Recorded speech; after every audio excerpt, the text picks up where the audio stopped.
Good morning, everyone. Today we are going to talk about goal setting. First of all, I want to thank you all 150 plus members who have joined this program towards getting better and healthier. It's a communal effort, so I wish you luck and you wish me luck, and I hope and I hope it's a huge success for all of us. Our phase one has ended. We had tremendous success with phase one, which I'll talk along. But let's come back to goal setting. And before starting my talk, I'll tell you who my audience today is. I have my kitty cat right here with me. She's my early 4am companion. And everything I do, she's right there to inspire me and help me along. And thanks to her, this is my 6th video take because she would step on the laptop and I had to retake this YouTube video a bunch of times. I do have my huge cup filled with lemon water, and that's a cup which my kids had gifted me, and it's around 650 cc size, so I just have to drink 1 or 2 times in the morning, and I already have my required daily early morning water intake, and that's my lemon water in a bottle which is easy to carry, and that goes with me everywhere in the morning, whatever I'm doing. So let's come back to the goal setting plan, which is extremely important. In the WhatsApp group, I have sent you very specific, clear instruction on why the goal setting is important and how to do it. I have sent you my own sample goal plan.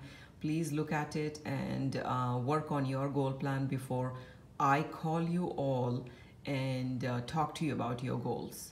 So that's the SMART way of goal setting. The acronym SMART is for specific, measurable, actionable, relevant, and time-bound. That's SMART.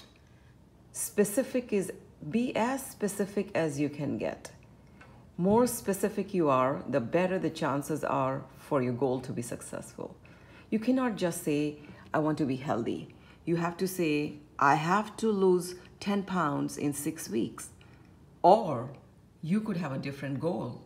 You could have a health-related goal, which would be, you'll say, I want to decrease my LDL cholesterol to the ideal number, which may be different for different people. And in our diabetics and pre-diabetics, they may say they want to decrease their A1C number, which is the measuring lab for the diabetes. So be as specific as possible, and more specific you are, the better chances are for it to be successful. The second aspect is measurable. Once again, you want to have a measurable feature for your goal. For example, like I said, if you want to lose 10 pounds, the 10 pounds is a measure. Or it could be a yes and no measure, which means in my case, I want to run a half marathon in September at Twin Cities Marathon, and that would be a measurable yes or no, which I have to ask myself in October. Or you could have a measurable yes and no question. I want to drink 32 ounces of water every single day, and that's a yes and no measure. At the end of the day, I'm asking myself, did I drink the water goal? The third thing on this SMART acronym is actionable. What is your action plan to achieve the success for your goals?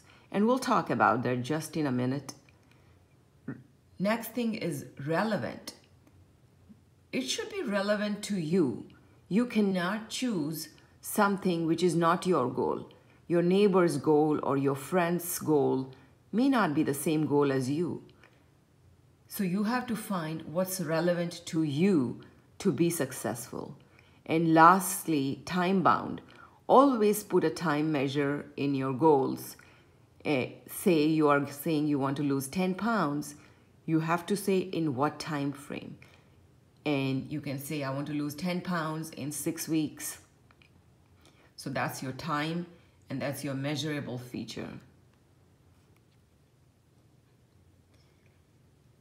You all in the WhatsApp group have gotten the YouTube link and a little bit of a discussion on SMART goal setting, so please look at that. I'll also share a sample of my own goals so you can see how it looks and make up your own goals before I call you and talk to you.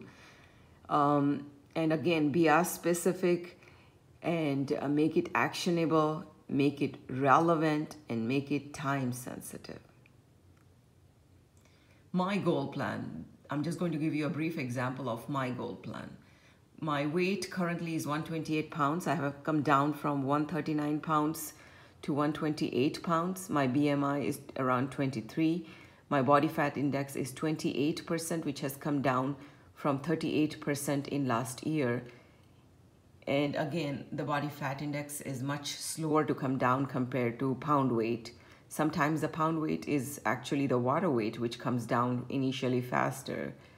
So next is my goal. My goal is to decrease 5 pounds in 6 weeks. Is that doable? Absolutely. Once again, you have to ask, if you are making a goal, is it doable or not? So for pound weight loss, if you make a goal plan of a pound a week, that's fairly doable. But if you say, I want to lose 5 pounds in a week, that's medically not okay, and that's probably not doable.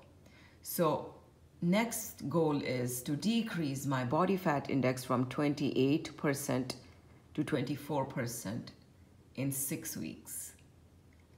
Lastly, this is more generic goal, which is maintain flexibility, agility, mental well-being on a continuous basis for the next 6 months. Well, what are my objectives? In other words, what's my action plan to achieve this goal? I plan to go to Orange Theory sessions every day if possible for the whole week. If not, at least 5 times. And each session is around 500 calories. And I absolutely love Orange Theory because it's a whole body workout in one session. So it's cardio, strength, upper body, lower body, abdominal subgroups. Everything is worked out very nicely. And I enjoy being there. So that is a big factor for me to go there because I enjoy it. Next, I'm going to prepare for half marathon, which is coming up in September, Twin Cities Marathon. Once the snow melts, I plan to run outside at least 3 times a week and start the interval training with my coach. And if I have enough inspiration, I do want to form a runners club locally to inspire others. My next action plan is to meditate daily.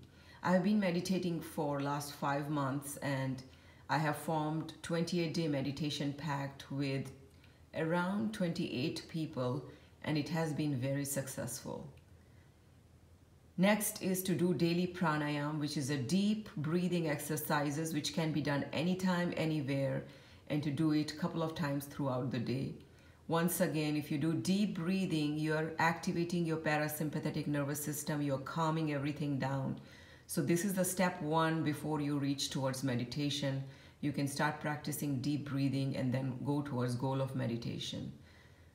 Next is healthy diet changes. I want to maintain it. I want to drink lemon water.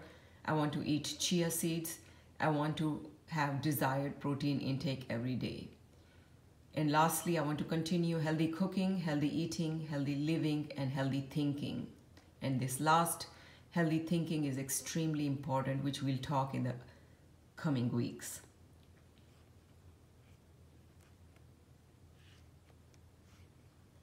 You have to make goals which are relevant to you. For example, I'll tell you that in phase 1, the top winner had lost 18 pounds. His goal was to lose weight because he was diabetic and he's on diabetes medications. He wanted to bring down his A1C, and he did it by losing 18 pounds. He achieved his goal.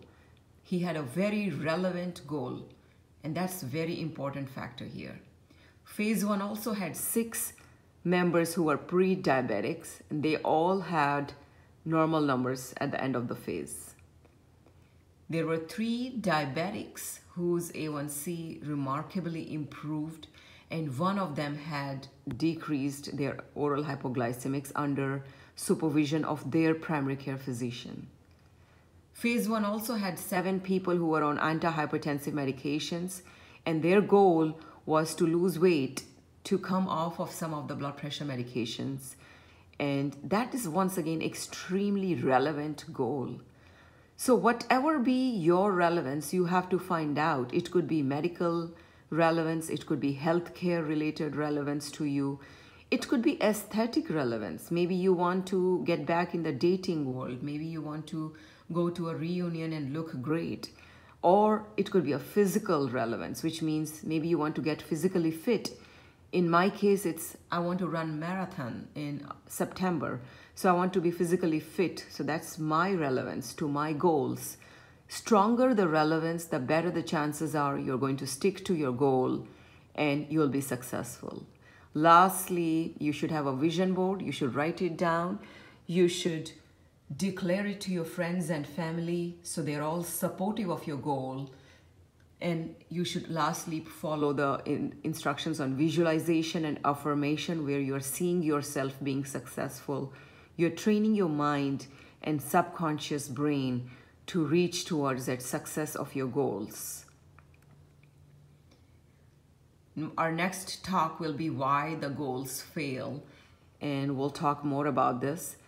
We'll talk about mindfulness, your inner voice which drags you down, that monkey brain which is always talking and telling you not to go exercise and telling you to eat those donuts which are lying on the office counter.